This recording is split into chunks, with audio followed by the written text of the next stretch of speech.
من یک سوال دارم. عائله من نمازخوان است و در بازار سوداگر است و خود نیز در اداره دولتی کار میکنم و یک خواهرم نیز کارگر است. داملا اسلام برای کار کردن زن چی میفرماید؟ خواهش میکنم. یعنی اسلام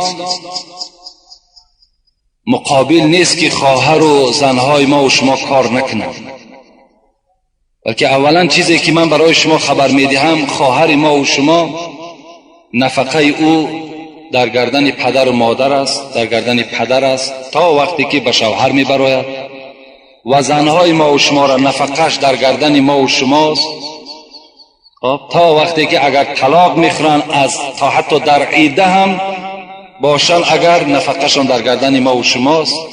از این خاطر اگر احتیاج به سوی مثال کار کردن نداشته باشند حاجت نیست. اگر دست رسا باشد، شرایطا باشد، میلش با که ندارد. لیکن اگر یعنی علاج نباشد، مثل که امروز بیمارخانه ها احتیاج به سوی زنها دارد که ما و شما زنها را میبریم، نمیابیم یک مثال زنی را که همون زن ما و شما را طبابت کند. دل ما و شما به سوی مردها دور می رود. اگر باشد هم زنهایی که مثال مسلمانی که نمازخوان و خدا ترسی که اگر باز در همین بیمارخانه ها کار کنن، این البته ضروری است. اون زن از خانه نشستن در همون بیمارخانه کار کردنش ضرور است. لکن اسلام ما و شما طلب میکند که همان زنهایی که به سوی بازار میروند یا به سوی کار میروند سطر اسلامی را باید که رعایت کنند. باید در کوچه با گپ‌های با مردهای بیگانه و نظر کردن به سوی مردهای بیگانه ده اسلام اونها را منع میکند. اگر این شرطها را زنها به جا بیارند، هر آینه برای اونها چی در بازار نشستن چی در کارخانه کار کردن این باکی ندارد، با شرطی که همون زنها خالی از همین گپ‌های با نامحرم‌ها و بی ستر و دیگر حالت‌ها قطعی اگر از خانه بیرون نشود. یک حدیث من نویساندم، میخواهم امین به سمع شما برسانم. پیغمبر خدا گفتند: ایاک بالخلوة بالنساء والذی نفسی بیدی ما خلا رجل بامرأة الا ودخل الشیطان بینهما ولأن یضحم الرجل خنزیرا متلطفا بطین او حماءة خیر له. پیغمبر گفتند از خلوت با زن بپرهیزید. یعنی اگر زن بیگانه باشد شما از خلوت کردن او، یعنی با او یک جا نشستن پرهیز کنید. قسم به آن ذاتی که جان محمد در دست اوست، مرد با هیچ زن خلوت نکند که سیوم آنها شیطان می شود. وقتی که مرد با یک زن بیگانه نشست، چی در خانه چی در کارخانه در کجای نباشد، حتمی شیطان سیوم نفر اونها می شود، اونها را وسواس می کند. اینا از تجربه حیاتان خودتان یک تفکر کنید. برای مرد همنشین و نزدیک شدن با خوگ آغشته با خاک ولای بهتر است از اینکه همنشین با یک زن بیگانه میکنه. پیغمبر گفتند با یک خوگی که آغشته لای است و آغشته خاک است، با او همنشین شدن بهتر از اونی که با یک زن بیگانه شما می‌نشینید. زیرا که عاقبت زن با زن بیگانه نشستن این چه است؟ این زنا هست. این بار با او مثال با صحبت‌های شیرین صحبت میکنین، عاقبت با یک دیگر دستی به دست سلام میکنین، عاقبت با یک دیگر یک موعد اعلان میکنین که فلان جا ما و تو ملاقات میکنیم، عاقبت چی میشود؟ کارش به زنا انجام مییابد. السلام علیکم داملای شیرین سخن. از شما خواهش دارم به سوال من جواب گردانید. من هر روز جمعه روزه میگیرم. روزه من در نزد خدا قبول است یا نه؟ قال رسول الله صلی الله علیه و سلم: لا يصومن احدكم يوم الجمعه الا يوما قبله او بعده. پیغمبر خدا میگوید شما هیچگاه خاصه روز جمعه را روزه نگیرید. اگر روزگیر هستین یک روز پیش یا یک روز بعد هم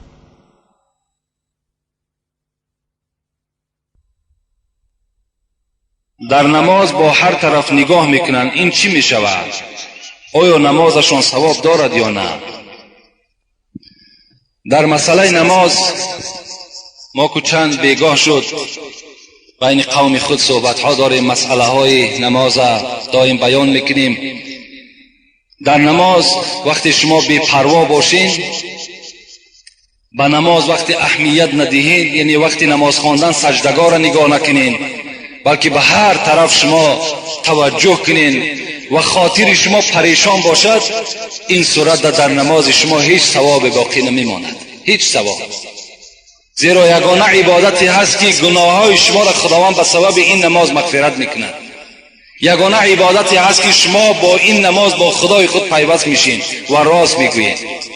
حاتم اصم خدا رحمت کند در کتاب میگوید که وقتی که در بالای جای نماز می ایستاد، از او پرسان میکردند چگونه نماز ادا کردی؟ میگفت وقتی من بالای جای نماز می ایستم فکر میکنم که خانه کعبه در پیش من ایستادگی است.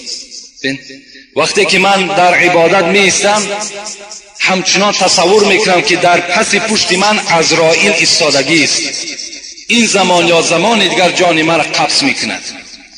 وقتی من بالای جای نماز می ایستم فکر میکنم که بالای پول صراط ایستادگی هستم. این حاتم اصل میگفتند. یا امام بخاری از ما و شما در ترجمه حالش چی میگوید؟ میگوید وقتی نماز میخواند، در یک حکایش میارد که وقتی نماز بود کرد،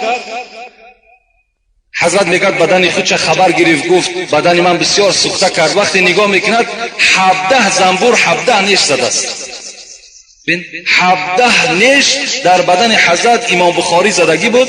بعد نماز وقتی نگاه میکنند میگوید که این شاید زنبور باشد. در حالت نماز یعنی حتی درکدار نمیشدند. امام غزالی خدا رحمت کند میگوید ان المصلین کثیر والخاشعین قلیل. نمازخوان بسیار است، الحمدلله. ببین همه نمازخوان است، لیکن کسی که از تحت تل نماز میخواند میگوید کم است. آدمایی که با خشوع نماز میخوانند اینها کم است میگوید امام غزالی. والحاج کثیر والبار قلیل. حضرت باز چی گفتن؟ گفتن حاجی هم خیلی زیاد است، لیکن حج کی قبول شده است و حج های کی ها قبول میشن اینها خیلی کم هستند. و طیر کثیر والعندلیب قلیل. حضرت باز چی گفتن؟ گفتن که پرنده در دنیا خیلی زیاد است، لیکن بلبل کم است. والعالم کثیر والعامل قلیل. عالم هم خیلی زیاد است، لیکن عالم عمل کننده کم است. امروز الحمدلله در بین ما و شما عالم ها زیاد است، لیکن خدا داناست عمل اونها را که تا چه اندازه اونها عمل میکنند. باز بسیار فتنه ها و بسیار نافهمی هم از طرف عالم ها رخ میدهد. حتی رسول اکرم میگوید شما بر دین اسلام گریه نکنید وقتی که اگر پیشوای شما کسی باشد که عمل کننده در اسلام باشد، لیکن بر دین خودتان گریه کنید وقتی که اگر پیشوای شما یگان آدم جاهل و تنپرست و نفس پرست باشد. برای همین خیلی از شما خواهش میکنم که در مسئله نماز با احتیاط باشین، نمازها را خوب انجام دهید. حتی صوفی علیار حضرت چنان غضبناک شدن، گفتند دل جدا زبان جدا باشد او کجا طاعت خدا باشد. دل جدا زبان جدا باشد او کجا طاعت خدا باشد. جسم در خانقاه و دل در سیر، این چنین بندگی چی خط و چی خبر؟ جسم تو بالای جای نماز لیکن دل تو و فکر تو در دیگر جا، این چی گونه عبادت است؟ میگن دست در صبح زبان در یاد، دل در انجام دنیوی فریاد. در دست تسبیح داری الحمدلله میگوی، لیکن دل تو این قبول نمیکنن. دیگر دل تو خاطرش فکرش در دیگر جاست. ظاهر خود حرقه پوشی ها، باطن خود مکر و فریبی ها. حضرت میگوید بیرون شما را تماشا کنند یک عجیب یک منظره خوبه در بیرون شما دیده می شود، لیکن باطن شما همه مکر و حیله و فریب است. در آخر گفتن این چی طاعت چی بندگی باشد، مردنت به که زندگی باشد. مردن بهتر از این گونه عبادتی که اون آلوده فکر خیال باشد، آلوده ثواب نباشد. از این گفتن مردن بهتر.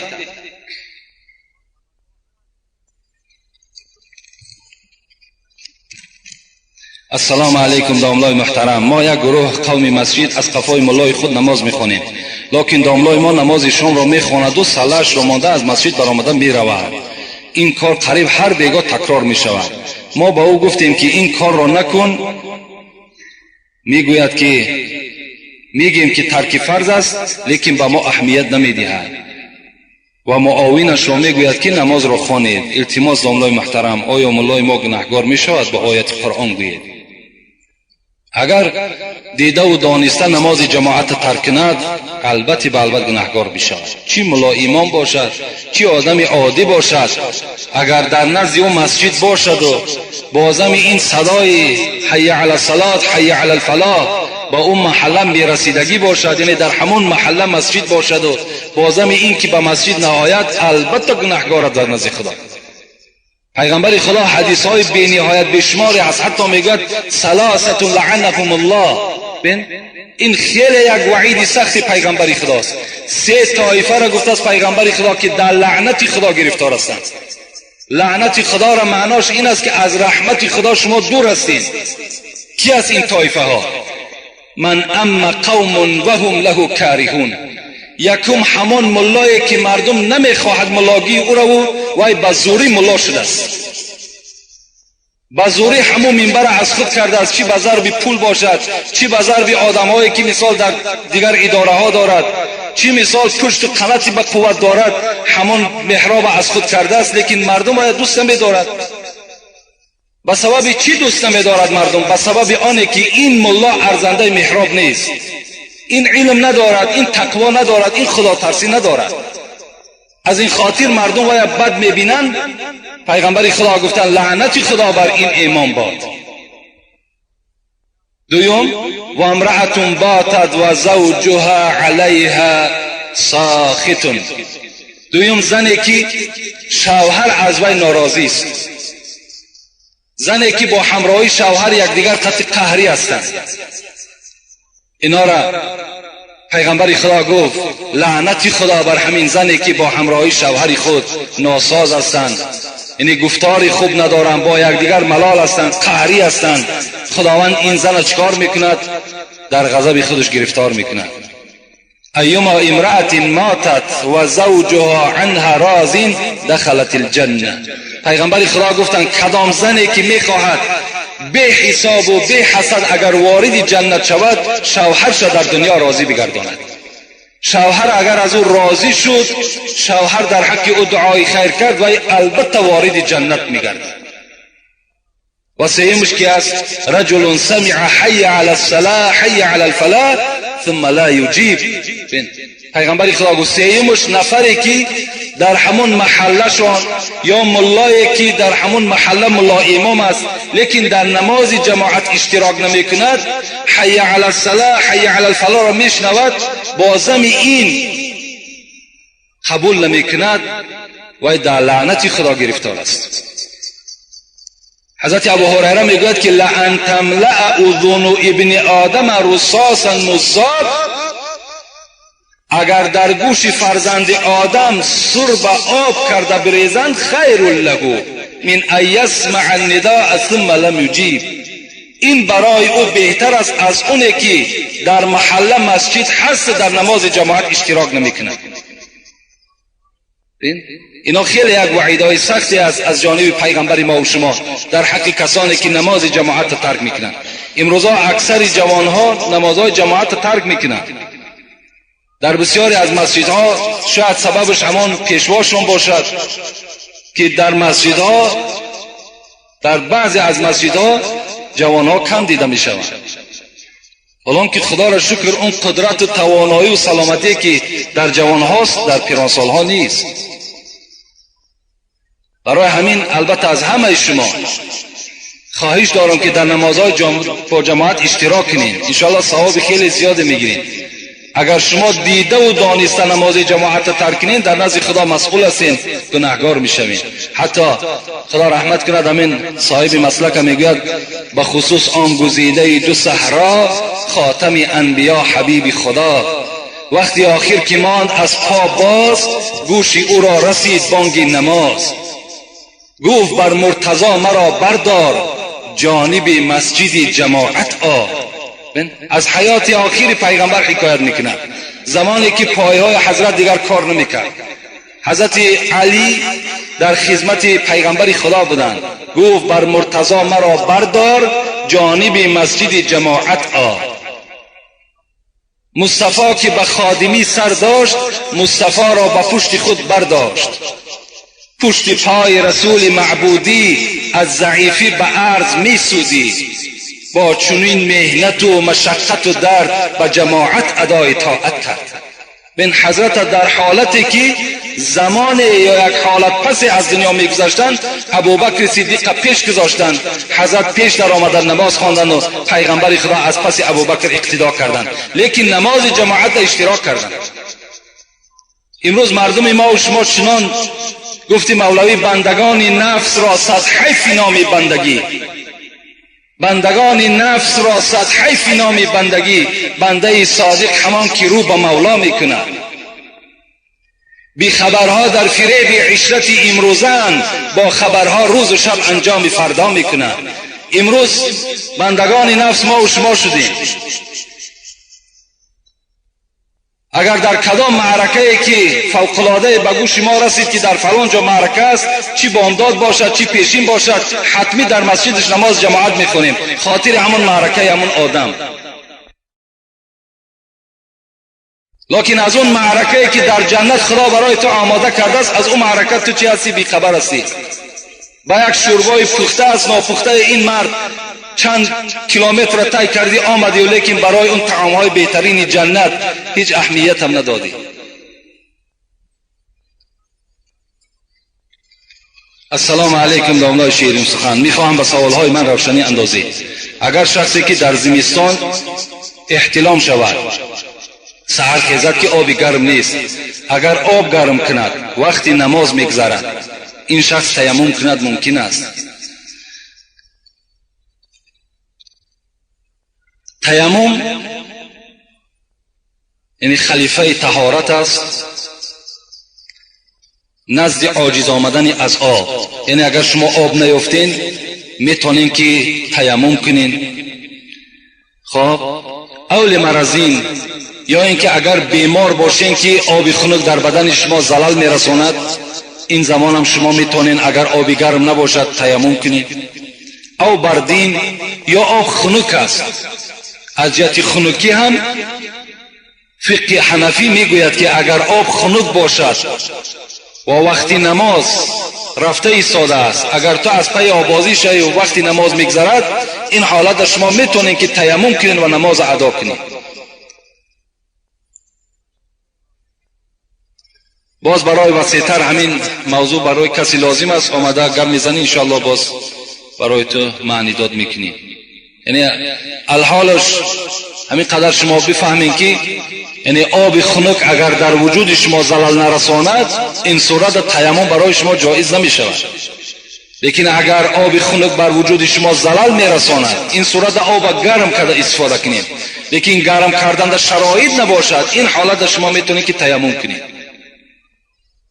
شخص جنوب با یک تیمم هم غسل و هم طهارت کنه، درست است. البته آدمی که همون جنابت در مبتلا شده است، همون تیممی که میکند همون کفایت کننده است، هم برای جنابتش و هم برای چیز طهارتش. یعنی با یک تیمم تو البته از جنابت هم پاک میشی، باز صاحب طهارت هم میشوی. لیکن نماز که خواندی الکی تو قدرت بر آب داری، این صورت آب گرم میکنی و آوازی میکنی، باز با نماز دیگر تیار میشوی.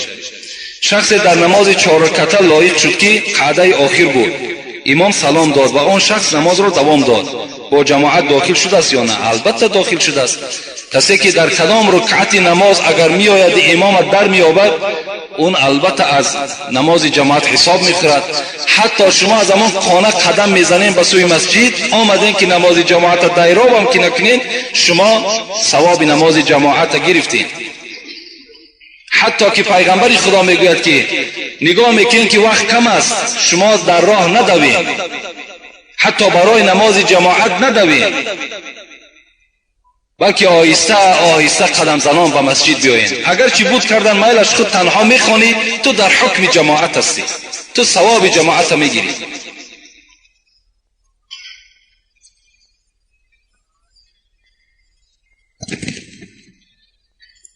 السلام علیکم داملای عزیز، التماس درباره عاقبت و آخرت شخص حرف زنید که دیده و دانسته مال شخص دیگر را بسم الله گفته از آن خود میکند. چند سال باز مال خودم را از دست همین گونه مسلمان ها گرفتن نمیتوانم. با احترام، یکی از اخلاصمندانتان.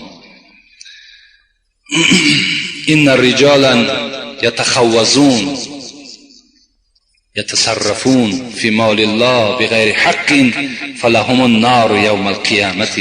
بخاری.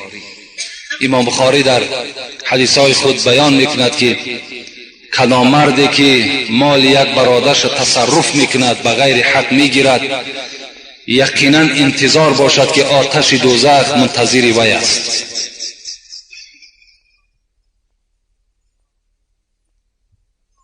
تو ای صوفی، گفته حضرت مولوی، تو ای صوفی که در بر میکنی دلق کن اول احتیاط از پاکی حلق. اگر حلق کسی آلوده باشد، کجا در معرفت پالوده باشد. وقتی که اگر شما حرام خور باشین، اگر ما و شما مال یک برادر را بغیر حق تصرف کرده باشیم، این مال برای ما و شما حرام است. وقتی اون مال حرام تا وقتی در دست ما و شماست، یا تا وقتی که حق را ما ادا نمیکنیم، عبادتهای ما و شما در نزد خداوند ناقص است. عبادتهای ما و شما در نزد خدا ثواب ندارد. این نمازی که ما و شما میخوانیم به مقصد چی میخوانیم؟ تا که ما و شما را از همین کردارهای بد باز دارد.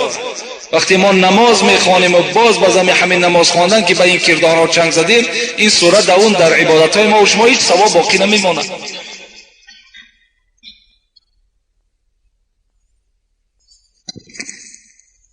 السلام علیکم داملای شیرین سخن، من از شما خواهش دارم با همین سوال من جواب دهید. بعضی آدمان میگویند که آدمی بیوه صدقه و معرکه کند قبول نیست.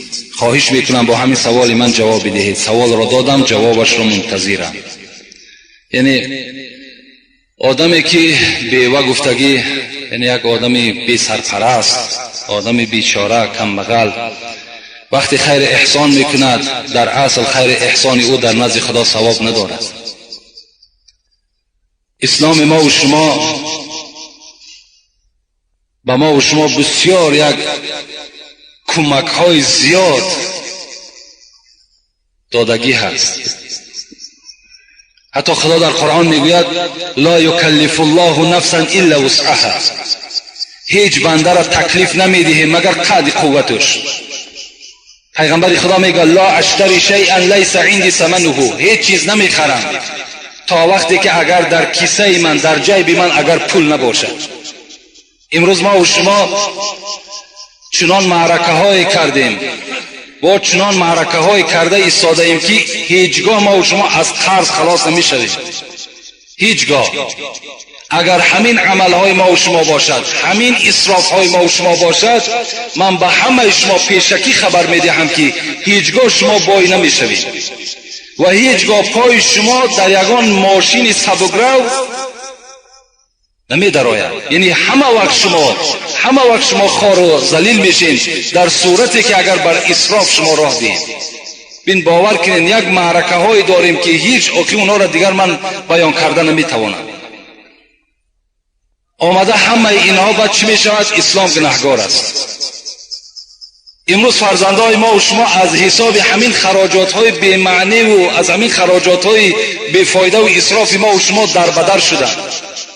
فکر میکنیم همین $1000 و $2000 که از ملکای روسیه میارن همین را به یک آسانی به دست میارن. همون کارگرها را پرسان کنین که در کدام حالات بیچاره روز گذرانیدن، آمدن رسیدن که باز در همینجا خیر خدایی سر میشود. از همان سومی که به زحمت به مهنت آورده استش باز $100 و $200 باز خیر میکند. این چی معنی دارد آخه؟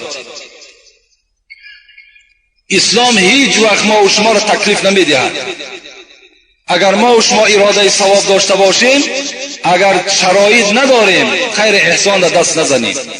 برای ما و شما خیر احسان مرحمت، نماز جمعه، صحبت خوب، چهره خندان، همه این در نزد خدا ثواب دارد.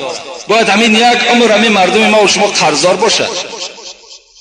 ما و شما از حساب همین ناداریمان هیچ جا سیاحت برآمده نمیتونیم. تمام استراحت جاها در کیا استراحت میکنند؟ همون کسانی که هیچ نه بوی اسلام به مشامشان رسیدگی است. همه راحت اونا از خود کردگی هم. برای ما و شما را چنان پروگرام‌های جور کردگی هستند که دیگر اصلا میگن که از قرض نمیبراییم. یک مرده 3 بگینه میتیم، 7 بگینه میتیم، 40 میتیم، 20 میتیم، سال میتیم، 1 سال دیگر پنجشنبگی میتیم. در کدام کتاب است این؟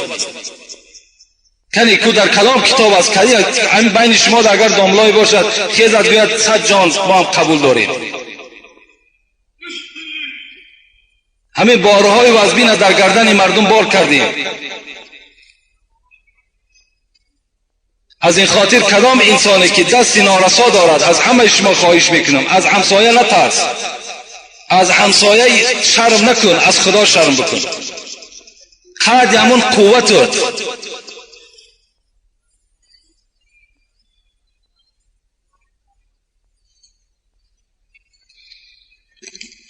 این است خاص اسلام ما و شما. حتی پیغمبر میگه ابدا بنفسک فتصدق علی. اولا نفس خود تسیر کن. اول خودت از لباس و از خوراک خودت تأمین شو. بعد از آن زن و فرزندها تا تربیه کن. بعد از آن خیش قومیت تا برسان. وقتی که اگر دستی تو از همه اینها که زایتی شد، بعد مرحمت بیرون برا. خواه همسایه میره، خواه کجای ده که خیر احسان میکنی.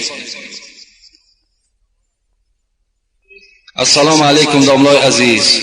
موسفیدانی پیشترم میگویند که در شب چهارشنبه باید که بازن خواب خیز نکنی. راست است. باز میگویند که در روی الافزار بازنت علاقه جنسی نکنی، زیرا فرزندی ناصالح میبراید. اکنون فرزندی صالح و ناصالح این به خدای ما و شما وابستگی دارد، به الافزار و به روز چهارشنبه وابستگی ندارد. اینا هیچ دلیل اصل ندارد. هیچ دلیل اصل ندارند که در روز چهارشنبه یا روز دوشنبه مثال بازن خانه‌داری کردن دیگر هست. اینا هیچ معنی ندارند. هر کسی که قدرت دارد، خواه در روز است، خواه در سحر است، خواه در پیشین است، در کدام حالتی که نبیش مالی توست، مرحمت استفاده کردن بگیر. اینا هیچ اصل ندارن. سخنان گفتن، حضرت گفتن، صاحب 4 کتاب گفتن، لیکن به اساس است، اصل ندارد، دلیل ندارد. شاید که همون صاحب 4 کتاب همین را نگفته باشد، شاید همین اسرائیلیت باشد، همین دشمنان اسلام برای مسلمان ها ممکن که داخل کرده باشد، تا که همون روز چهارشنبه شاید که مثال همون مرد اشتهای زیاد داشته باشد. اسلام منش کرده است، گفته است دیگر همین نعمت بعد محروم می شود. السلام علیکم داملای شیرین سخن. من یک شخصی نزدیک دارم که او زنش را طلاق کرده است و با ما همدیگر مصلحت کرده تا طلاق مرا هیچ کس نفهمد. گفته با همدیگر زندگی دارند و بعد از طلاق از آنها پسر بچه به دنیا آمد.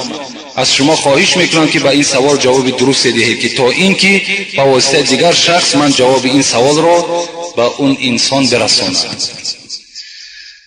خاک و پنهان، خدا در قرآن میگوید این تبدوا ما فی انفسکم او تخفوه یحاسبکم به الله. شما چی پنهان چی عملی را در پنهانی انجام میتین، چی عملی را در آشکارا انجام میتین، از همه این خدای شما با خبر است. پنهانش کرده است. مثال بازن طلاق کرده شده که زندگی میکند، زندگی و البته حلال نیست. اون فرزندی که به دنیا آمد است، اون فرزند الکه ولد زنا هست، اون بیچاره الکه یک داغ در وجود او جایگیر شد. این کارها آینده آشکار می شوند و همون فرزند بیچاره که هیچ گناه ندارد زیر ملامت رفیقاش گرفتار می شود. برای همین بهترین صورتش همین است که این پنهان کن در کار نیست، بلکه در مفتیات رفته عریضه کردن در کار، مراجعت کردن در کار. راهاش باشد مرحمت، راهاش نباشد باز یگان توصیه دیگر همون صاحب فتوا هستن و شما توصیه میکنند. و آخر دعوانا ان الحمد لله رب العالمین. پروردگار عاقبت کار همه ما بندگانت را به خیر بگردانی. مرادها و مطلوبهایی که در دل این بندگانت است خدایا با فضل و کرم خود برآورده خیر بگردانی. و تمام آن سردارهایی که بالای سر داریم خدای مهربان اولا توفیقشان را رفیق بگردانی، محبت قرآن و اسلام را در دلشان جایگیر بگردانی و خدایا محبت این ملت تاجیک در دلشان جایگیر بگردانی و تمام آن نقشه های نیکی که برای آباد کردن این تاجیکستان ما دارند خدایا موفقشان بگردانی. اللهم اعین علی ذکرک و شکرک و حسن عبادتک برحمتک یا ارحم الراحمین. دیروز یک مجلس بود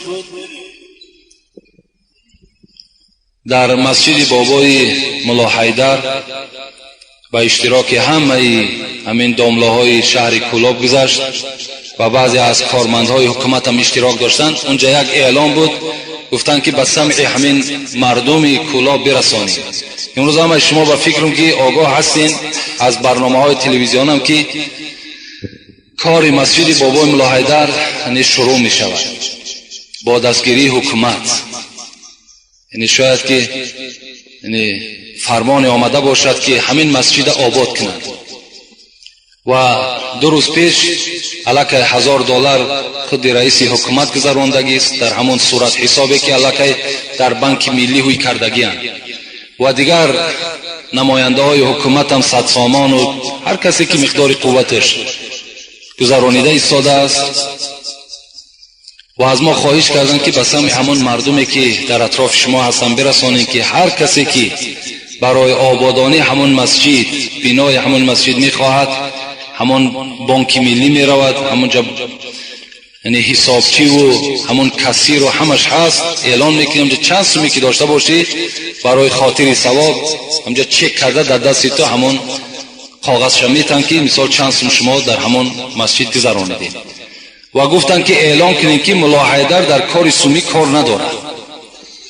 ملا حیدر از کارهای سومی دور کردگیان که تا که مثال باز و بعضی همون آوازه و مثال ناباوری هایی که بود همونها در دل مردم جان نگیرن و رفته همین کار انجام بدن. لیکن من فکر میکنم خیلی کاری خوب است.